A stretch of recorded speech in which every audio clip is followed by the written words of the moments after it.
what is the number one thing that your church is going to have to figure out in the next 5 years to double your impact?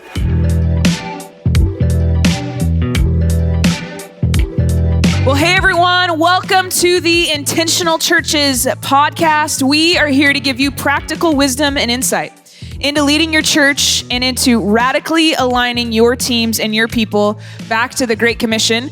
My name is Erin, Johnston. I'm the executive pastor at Canyon Ridge Christian Church in Las Vegas, and I am here with a new co-host for today, a guest co-host, my new friend Daniel. What's up, Daniel? Good. How are you doing? I'm doing great. Daniel, why don't you introduce yourself, tell us a little bit about yourself, and then we'll get to know our panel a little bit. Yeah, so I'm originally from San Diego. My family and I moved out to Phoenix. I'm still trying to work out the theology of going from the promised land to the desert. But we planted a church called Echoes in January of this year. And it's just been kind of a wild ride. So church planters in Phoenix, Arizona. Wow, January of this year. So how old are you? 36. Not you, sorry. I meant your church. 36, great. Oh, I was like, yeah. Well, our church is officially 3 months old. Yeah, and I'm 36 if you were wondering. You're like, why are you asking me how old I am? What does that have to do with anything? Okay, you're 36 and your church is 3 months. Exactly. Got it. Yep.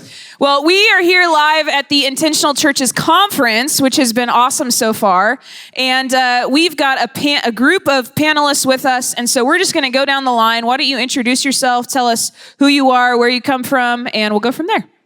I'm Logan Phillips. I am the worship pastor at Stateline Church in Rockford, Illinois.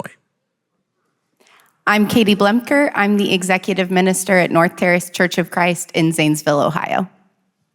I'm Mark Lutz. I am the lead pastor of Lutz Digital Church. My family and I live north of Pittsburgh, but our church exists pretty much exclusively on Twitch.tv and Discord. My name is Antoine Davis, Sr. I am the associate pastor of evangelism at the Hope Church in Orlando, Florida. Love it. A great group of panelists, and we are excited to jump into the conversation. For our listeners or those listening to this podcast at a later date, we have actually asked church leaders to submit their questions, and we are going to do our best to field some of those questions, to have a dialogue. That's part of the goal of this conference, is that there wouldn't just be experts sitting on a stage, declaring answers, but that the real innovation would come from church leaders and come from us collaborating and working together. And so we've been experiencing that together at the conference, and we're going to try to experience that together a little bit in this episode. I want to just jump right in though, and kind of ask just a little bit of a direct question to get us started. I only know kind of one approach, and it's just as direct as possible. Okay. So what is keeping you up at night right now when it comes to leading your church? What's keeping you up at night? Well, I personally, what doesn't keep me up at night, and I'm sure many of you feel similarly as leaders in churches, we have a variety of responsibilities and calling that we are taking seriously, and it weighs heavy sometimes. But I think for me, what keeps me up at night is how do we inspire and equip leaders in our church to step forward, grow, train up others in our church, and train up others to reach out to the ones in their community. And how are we encouraging and equipping them to bring people to know Christ? I think for me, so a little bit of context, Stateline Church is it's a baby church. It's not as much of a baby church as your baby church, but we're about 8 years old. And so whenever I started on staff in 2021, our average attendance was around 450. And we had over 3,000 people for Easter just a couple weeks ago, and our average attendance is around 1,700. And so it's been exponential growth in a short amount of time. And so our auditorium holds 720 seats, and we are bursting at the seams with that. And so we spend a lot of time, or we've been spending a lot of time trying to find land or a new building to move and do a capital campaign. And so as a leader and our leadership team, we don't want to launch a capital campaign without having this is where we're going, right? And so we keep running into dead ends. So we've, reached out to this person tried to buy this land, and that's keeping us up. So we're stressed out about that. I mean, I exist in a church that's entirely on the internet. And so we're working through strategy and implementation. How do you live out ecclesiology in digital space? How do we develop really robust communities online? How do we develop disciples, evangelize? And so like all of those things theoretically could. I think there's two things that primarily keep me up at night. Like as a pastor, it's just people. I think for most of us, that's oftentimes the case. If you're in pastoral ministry at all, it's just like, whether it's the staff member that's unaligned with your vision right now and you need to realign them, or it's the volunteer who's going through a divorce, or it's, the person who's in the process of leaving your church and dragging your name through the mud on their way out, and you're doing damage control. It's people. And the other side is like a church planter with 2 young kids, and we're doing something that's really outside the box. Even though we're 4 years in, I still regularly go to sleep asking if I'm crazy. That keeps me up. Like, am I insane? Was this stupid? What am I doing? That sort of stuff. For me, I would say that it's kind of twofold for me. First is mobilizing the 99 to go and help find the one. We're relatively new to intentional churches. So just getting everybody excited about evangelism when there previously hadn't been a direct emphasis on evangelism is the main thing. Secondly is a good problem to have, because since the beginning of the year, we've seen an uptick and a very promising influx of young people who have given their lives to Christ, rededicated their lives to Christ. So my concern, the one thing that really keeps me up is making sure that we have the ministry tools in place to develop those people, keep them strong in their faith, and also have them an area to serve in the church to continue with their faith. So good. Yeah, one of the things that was very clear that was coming in from you guys is the tension that I think a lot of us feel as a church planter. I have felt this. People were kind of asking, like, is this going to be a discipleship type church or like an evangelistic type church? And so I'm just curious, how have you guys navigated that tension that exists between discipleship and evangelism, and to kind of lead it a little bit, how has IC helped bridge that gap a little bit? I mean, I think for us, the church as a whole really has a hard time with this, and I think we can do one or the other. And it's primarily because we only have one tool in the toolbox for the most part, which is monologues. And monologues are not good at being able to reach 2 different groups of people. But as it turns out, most of the people in our churches that want to grow in their faith, and most of the people who are coming through the doors who aren't believers, want the same thing. They want to be able to ask questions. There's a reason why Tim Keller's Redeemer Church did this so incredibly well, because after service, he sat down for 40 minutes to an hour and just let people ask questions, and he just answered questions. Most people who aren't believers are actually not believers because they have really good reasons not to be, and because they have really big questions that no church is willing to answer, not because they haven't heard a dumbed down enough version of the gospel at a really good church with really great music and comfortable seats. They could have had that at any time. They're not going for good reasons. And so most people want to be able to ask questions. And so until our churches move away from monologues and move into 2-way communication, we will struggle with both. The moment we break away from monologues and break into 2-way communication, we can actually begin to effectively disciple and evangelize simultaneously, because the questions that you answer somebody who's not a believer are oftentimes the very things that are also discipling people who are believers inside of your church family. And so intentional churches helped us do that. We launched sermons 3 ways last year. A lot of our sermons now are not monologues. Some are, but a good many of them we're just sitting there and answering questions that we've gathered throughout a series. We'll take an entire 2 weeks and just answer questions. And so we saw more people grow in their faith through 13 weeks on heaven, hell, and the apocalypse, and more people who came to faith for the first time during that series because we repeatedly took breaks to just let people ask questions. I would say for Hope Church at Orlando, we have an associate pastor of discipleship as well. And me and him work hand in hand in terms of the evangelism and the discipleship piece. I am a simplifier, so I do try to dumb down the gospel as much as I can so that people have a clear picture of Christ so that the draw is relatively easy for them. But once they're actually in the door, once they're actually dedicated their lives to Christ, rededicated their lives to Christ, me and the discipleship, associate pastor of discipleship work with them through the orientation process, the new members intake process. We try to stay hand in hand so that I'm not just handing you off to somebody else, but we're actually kind of walking with you through the steps of growing your faith. And that's been very helpful for us. We kind of stumbled across intentional churches when we were in the middle of a couple years of really working hard at building out a discipleship pathway. And Doug Parks came in and met with us, and I remember a couple members of our team trying to pin him down on what is a disciple, and he just kept saying over and over again, a disciple is someone who makes disciples. And we were like, okay, but what else? And he was like, nope, a disciple is someone who makes disciples. And what kind of hit us was that the tension that we all on our team felt can be answered together. Evangelism and discipleship really should go hand in hand, because at the end of the day, what makes a good disciple is if they're living out the Great Commission, which means that they're going out and bringing other people to Christ and then training them up to be disciples who go out and reach other people to come to Christ. And so it's twofold, but it's one answer.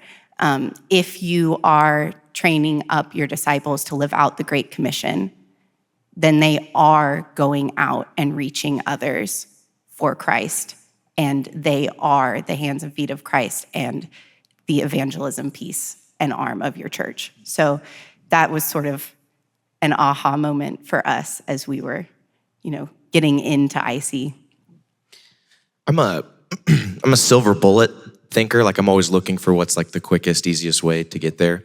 And as I've been a church leader for a while, right, like that's not always the most helpful approach. And I think what IC has done, right, your church is made up of both, right? It's made up of people that lean more towards evangelism. It's made up of people that lean more towards discipleship. And to be reminded that like this process isn't a silver bullet has been really helpful. And to quote Andy Stanley, right, like these things are tensions to manage, not problems to solve. And to just like not endlessly want to bash my head against a wall because it's so frustrating. But it's allowed us to acknowledge that both things exist, both things can coexist, and it's brought alignment to like just that reality and that understanding. It's good. I wasn't sure we were still allowed to quote Andy Stanley, but I appreciate you doing that. So I'm just kidding. It's a joke, obviously. Hey, you said it, so I just wanted to go there. Again, I think a lot of us are looking for those silver bullet things. You guys are all in such different ministry contexts. I would love to hear what's just something that's working really, really well right now in your church setting.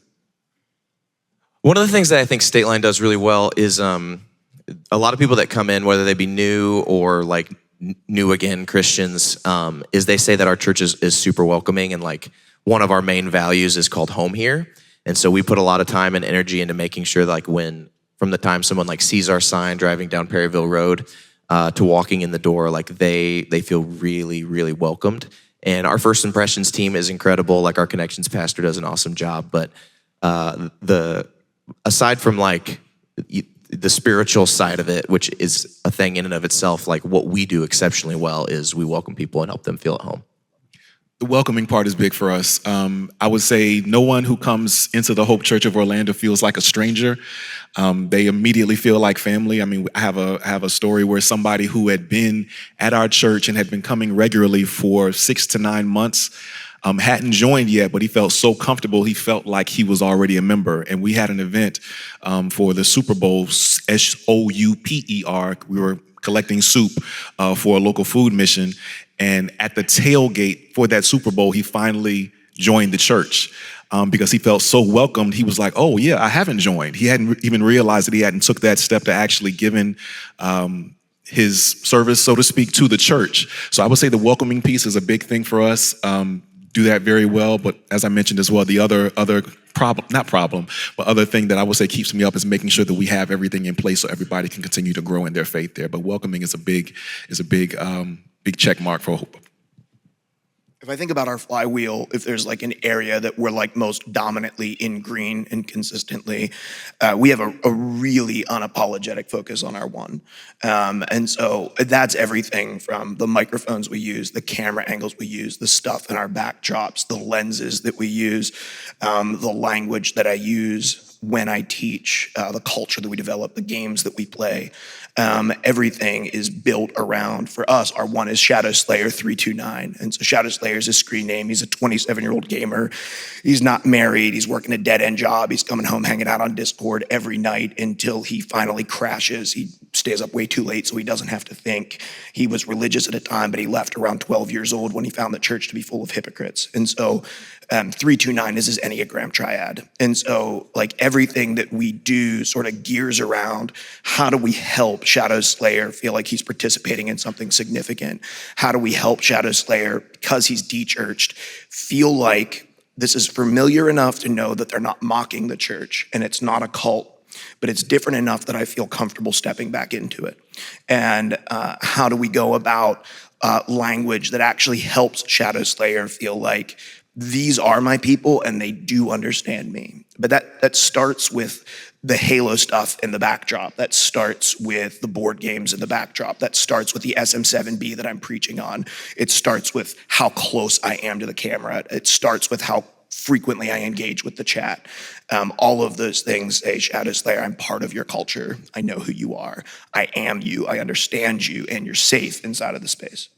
I'm changing our avatar name to Shadow Slayer when I get home, just for the record. Ours totally lame. I don't even want to share it with you anymore. Go have ChatGPT make an AI model of your one, type in every quality of your one, and then give it to your staff. That's what we did, and it's like helped us so much, allowing AI to create our one for us. It's been awesome. Wow, brilliant. I want to go back to something we were talking about a little bit and launch into another question from there. I think for many of our listeners, when you talk about the tension between different things we're trying to do. So for example, we talked about discipleship and evangelism. The way we think about it is like being disciples and making disciples. And one of the biggest headwinds we've experienced in our church, I'll just speak to my context, is longtime believers saying, well, we're not making people deep if we're sending them out to make disciples, right? How are we forming people if we're sending people? And this ongoing tension, which creates something that I want to go into, which can be misalignment. And so one of IC's biggest values is around helping radically align churches to the Great Commission. And this is so much easier said than done. And in a room full of church leaders, I could probably just get a head nod from people that alignment is like one of the greatest headwinds we are facing, right? To get alignment at every level. I'm sure our panel would agree with that. And so I'm just curious, where are you finding alignment to mission and vision easy? And where are you finding alignment to those things really challenging?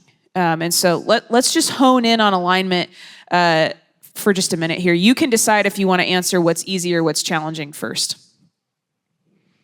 I think for us, our church and our staff and our leaders, all right, it's really easy to stay aligned around mission and vision because we talk about it, we live and breathe it, right? And as long as the status quo remains unchanged, everyone's laser focused, crystal clear. But as we're all aware, or a lot of us are aware, when we start implementing these IC tools, sometimes that shifts the status quo in a really good way. But that means it's really hard, and there's challenges that go with that. What I've experienced is anytime the status quo of what we've been doing is changed at all, it's like a free-for-all where everyone's just going, because everyone understands things differently at first, right? That we're leaky vessels. That's why preaching mission and vision is we have to do it over and over and over and over. Whenever we feel like we've done it too much, it's probably just the right amount of time. And so, yeah, as long as the status quo is the same or hasn't changed, then alignment's been easy. But as soon as there's been a change to the status quo, alignment has become really difficult for us. I'll say for us, thankfully, the easy part has been mobilizing the 99 for the search of the one. We have, as I mentioned, had an uptick in terms of people rededicating their lives to Christ because we have not overthought how to reach the one. I've tried to emphasize that since we started with IC. You know your one, you text your one, you communicate with your one on social media, and as a result of that, adult children, friends, co-workers have come in regards to giving their lives to Christ and rededicating their lives to Christ. So that's been the easy part. I would say alignment in terms of being difficult is just keeping that momentum not attached to an event. Hope Church is a very busy church. We have a lot of things on the calendar, and even I had the urge to put an evangelism event on the calendar. But I had to kind of resist that urge and just focus on making evangelism a culture, and even kind of incorporate that into our overall lingo of the church, so that we are mindful of the one, have a vision for the one, and kind of keep that culture going rather than trying to associate evangelism with an event. I would say what's probably pretty easy for us is, I feel like it was clear God was working in this moment, but our key value phrase at North Terrace is one more. And it has been for over a decade. And all of our value statements are tied to that: one more person, one to Jesus, one more disciple trained and sent, one more need met, one more family strengthened, one more orphan and widow cared for. And so when we started doing IC and it's all about your one, it was really, really easy to communicate that to our church and just sort of slightly tweak one more to who is your one and what does more look like for your one and for you. And where I think we find some of that difficult is back in that tension of it's great and easy to mobilize our people to go find their one and bring them. But where we're struggling with alignment, I think, is how do we then keep our 99 walking alongside of their ones and creating that relationship and that discipleship piece together and the connections that come with that. And so that's where we're trying to figure out how do we do a better job of aligning our whole church around that discipleship together and the 99s moving with their ones until their ones become 99s who are walking with their ones. Can my Enneagram 8 have permission to come out for a second? Dude, go for it, man. Okay, Get them. Thank you. So I don't think we have a spiritual starvation problem in the church. We have a spiritual gluttony problem. We have a lot of people who sit in services every week and eat and then leave your church because they're not being fed. And so if I eat 200 grams of protein every day and hit the gym 5 days a week, I will build muscle. If I eat 200 grams of protein every day and never hit the gym, I will get very heavy. And we have a lot of people inside the church who are like, I'm not being fed enough to go out and evangelize and make disciples. And it's like, no, you actually need to do that because you've eaten too much. You need to go out and actually do it. You will want to grow and understand growth leading a 6th grade small group faster than you will sitting here and listening to me teach anything else. And so we actively need to get people into working and into ministry, equipping them to be the saints that they're supposed to be. On the backside of that, where we lack alignment, and one of the things that's been really hard in our church is growth. Our church is by default, because we're online, we attract a lot of people who are neurodivergent, a lot of people who are outcasted. And people who are outcasted are looking for a place to fit in until they fit in, and they lose the identity piece that says I'm an outcast, and then they don't want to fit in anymore. And so for us, it's hard because our church always wants to gravitate towards cliques, even though our church is full of people who hate cliques. And so it's a very hard thing to help them to realize you're doing the very thing that you hated is the very thing that you naturally gravitate towards. And because you're looking for safety and you're looking for community, you're looking for connection, and you only want to find that in a couple of people. And so that's been hard for us, growth, bringing new people in, welcoming them to the family, making them feel like they belong without it feeling like it's threatening your sense of identity or whatever you've in your mind generated as some sort of a safe space. So good. I know we only have a couple more minutes left, but I'm just curious for you guys, what are you guys using to measure success given where we currently sit? What is success in your church environment with all of this stuff, with 99s, reaching their one, the ones fully becoming? Like, what are you guys actually using? What's a metric that you can track and measure that is connected to success in your context? We're very bad at this. That's actually I would say like one of our points of misalignment is that and this is like just church work in general, but sometimes it feels like you're chasing a moving target because people are always changing, right? And so, I mean, when we are most successful, what we are able to do is before we start something, be like, this is the end goal. This is the win. This is the amount of registrations we're looking for, the amount of invites that we're hoping to get people to have or whatever. And then on the backside of said event, right, be like, okay, did we hit these tick marks that we made ahead of time? We don't do that as much or as often as we probably would like to, but when we are at our best, that's what we do. Yeah, I would completely agree that we also aren't doing measurements great.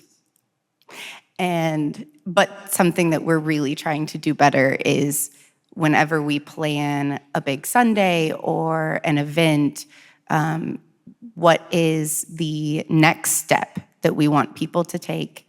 What is our main goal overall for the event or Sunday? And then how can we measure that to see if we did it well and then tweak and adjust? But yeah, we're still growing in that area. For us, because we're on platforms that make money off of being able to provide statistics, I have a ridiculous number of stats available to me. Unfortunately, none of them really matter. And so like all of the stats that we can track, like you can track how many people show up to church on Sunday morning, but you can't tell how long they cared. I can tell how long they cared because I know when they left my stream. And so I can tell exactly when they stopped caring for the most part, or when the majority of them stopped caring for the most part. And so I have access to a tremendous number of statistics. Unfortunately, in the digital church planning world, it's not apples to apples. How many people are average in attendance in a gaming community versus what you're doing online with your church, or you have in-person attendance, do not mean the same things. And so for us, we're still really working on sort of like that spear's tip on figuring out what of these numbers actually matter and help us break through growth barriers, because we don't know what they are. So we track a ton of stuff, and if everything is up and to the right, that's what we really care about. But what we celebrate are things like baptisms and faith confessions and more people in small groups and more people connected to community and more people hanging out in post-service and more relationships developed, more stories told. And so like those are the things that we celebrate, but we track a ton of stuff. My problem isn't lacking stats, it's that I don't actually know what they mean yet. I would say for us, I mean, obviously, as everyone has already mentioned, I mean, winning souls to Christ, getting more people baptized is always the goal. I would say for Hope specifically in Orlando, we are have other branches to us. We have a STEM facility for middle school and high school students, literally right around the corner from the church. We also have two preparatory Christian schools that are attached to the Hope Church. So creating that synergy is more so the important thing. To have children as well as their families come to church and give their lives to Christ, people who are already using the STEM facility, to have their families come to the church as well, would be the major win for us, on top of the winning the souls for Christ that we see on a Sunday to Sunday basis. That's awesome. We just have a little bit of time left, but I want to ask each of you, Daniel included, just for one phrase or one sentence to offer back to all of us, what is the number one thing that your church is going to have to figure out in the next 5 years to double your impact? If you could just give us a phrase or a sentence, what's the number one thing? And we can just go down the line here. Daniel, for you. Yeah, for us, for sure, it's facility. Yeah, we've got to figure out facility stuff. I was going to say space. It's space as well for us, particularly for families. We have to figure out how to transition a chat of 80 to 100 people to several hundred people, and how that changes the dynamic of our church from family to engagement.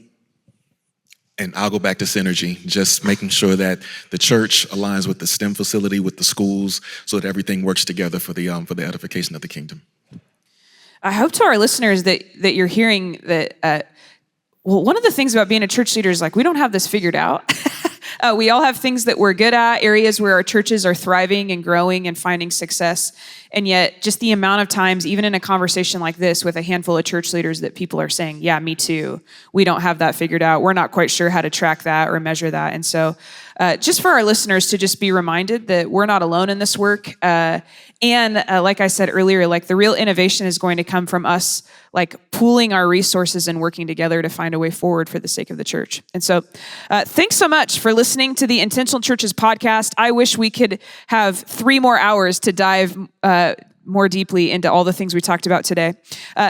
To our listeners, if this podcast has been helpful to you, please leave us a rating and a review wherever you listen to your podcasts. And this just helps us tremendously as we seek to reach more and more leaders. And we'll see you next time.